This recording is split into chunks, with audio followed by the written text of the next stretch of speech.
ఇక రాష్ట్రానికి ఇవాల్టి నుంచి 3 రోజుల పాటు వర్ష సూచన ఉందని వాతావరణ శాఖ ప్రకటించింది. ఇవాళ రాష్ట్రంలోని అన్ని జిల్లాల్లో తేలికపాటి నుంచి మోస్తరు వర్షాలు కురిసే అవకాశం ఉంది. రేపు ఎల్లుండి కూడా చాలా జిల్లాల్లో ఇదే పరిస్థితి ఉంటుందని అంచనా వేస్తున్నారు. ఇవాళ నిజామాబాద్, కామారెడ్డి, నిర్మల్, జగిత్యాల జిల్లాలకు రెడ్ అలర్ట్ను ప్రకటించారు. రేపు పలు జిల్లాల్లో భారీ వర్షాలు పడే అవకాశం ఉంది. ఈ మేరకు వికారాబాద్, సంగారెడ్డి, మెదక్, రాజన్న సిరిసిల్ల, సిద్దిపేట, కరీంనగర్, పెద్దపల్లి, ఆదిలాబాద్, కుమ్రంభీం, ఆసిఫాబాద్, మంచిర్యాల, భూపాలపల్లి, ములుగు, వరంగల్, హన్మకొండ, మహబూబాబాద్ జిల్లాలకు ఆరెంజ్ అలర్ట్ను ప్రకటించారు. ఎల్లుండి కూడా జోరు వానలు కొనసాగుతాయని అంచనా. ఆ తర్వాతే పలు జిల్లాల్లో వర్షాలు తగ్గుముఖం పట్టే అవకాశం ఉందని వాతావరణ శాఖ అధికారి నాగరత్న తెలిపారు.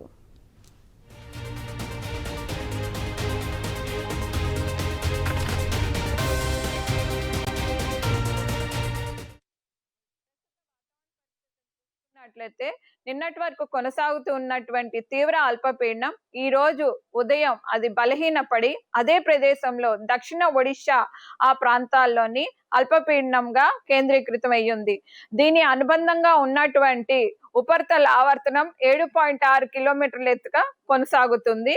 అయితే ఇది నైరుతి దిశగా వంపు కలిగి ఉండటం వల్ల మనకు తెలంగాణ రాష్ట్రం పైన దీని ప్రభావం ఉండే అవకాశం ఉంది. మరి ఒక ఫీచర్ చూసుకున్నట్లయితే east west wind shear zone మనకి 17 డిగ్రీల నార్త్ లాటిట్యూడ్ వద్ద కేంద్రీకృతమైంది. వీటి ప్రభావం వల్ల మనకు ఈ రోజు తెలంగాణ రాష్ట్రంలో విస్తారంగా తేలికపాటి నుంచి మోస్తారు వర్షాలు కురిసే అవకాశాలు ఉన్నాయి. అట్లాగే రేపు కూడా చాలా చోట్ల తేలికపాటి నుంచి మోస్తారు వర్షాలు ఉండే అవకాశాలు కనిపిస్తున్నాయి.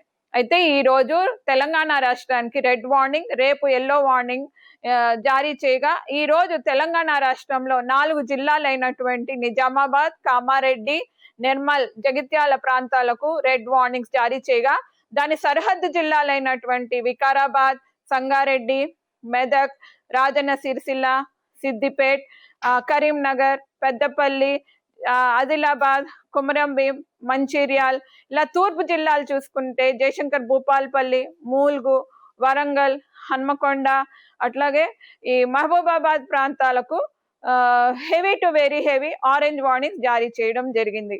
హైదరాబాద్ పరిసర జిల్లాలో తేలికపాటి వర్షం కానీ, మోస్తారు వర్షం కానీ, ఒక్కొక్కప్పుడు డ్రిజిల్ కూడా సాయంత్రం పూటకు కానీ, రాత్రి పూటకు కానీ ఉండే అవకాశాలు కనిపిస్తున్నాయి. ఇది మనకు ఈ అల్పపీడనం ఏదైతే ఉందో రేపు మనకు అది ఛత్తీస్గఢ్ మీదుగా పశ్చిమ వాయు దిశగా మధ్యప్రదేశ్ ప్రాంతాలకు వెళ్లే అవకాశాలు ఉన్నందున దీని ప్రభావం మనకు తెలంగాణ పైన రేపటి నుంచి ఉత్తర జిల్లాల్లో మాత్రమే ఎక్కువగా కనిపించే అవకాశం ఉంది. ఈ వాయు జిల్లాల్లోని దాని సరిహద్దు సెంట్రల్ జిల్లాల్లో కూడా తేలికపాటి నుంచి మోస్తారు వర్షాలు ఉండే అవకాశాలు ఉన్నాయి.